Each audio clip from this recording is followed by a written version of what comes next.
nilikosea wapi? Mbona mimi nilikosea nani? Hivi familia, nilikosea wapi?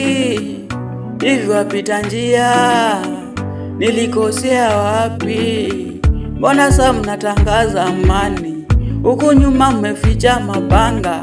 Aisee, nakosa amani, nakosa amani. Munapenda kunisema sema eti mimi ni ndugu yenyu, na huku nyuma hamupendi mimi niendelee.